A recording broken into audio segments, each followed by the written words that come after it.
Magandang umaga mga kapwa ko nagmamanok.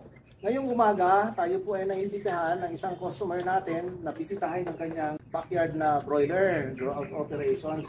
Malapit sa lugar namin dito sa Binangonan at sinamantala rin namin na pumunta na rito para makita yung setup niya at matulungan. Kasi nga po ang kanyang problema ay basang-basa yung ipot ng kanyang mga broilers.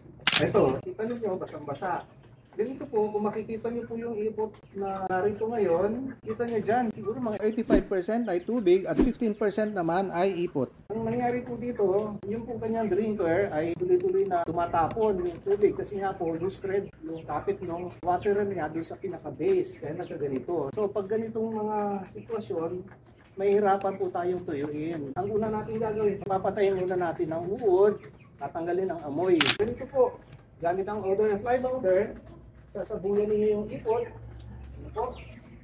Ito ay maraming gagamitin natin kasi nga bukod sa marami na yung area na inuuod, kailangan kahit pa paano ma-dry natin yung ipot. Para matuyo po yan, kailangan natin ng absorbent material. Ang isa po dyan ay carbonized sisal.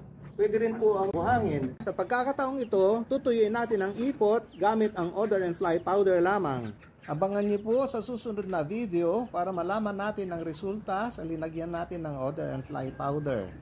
Maraming salamat po.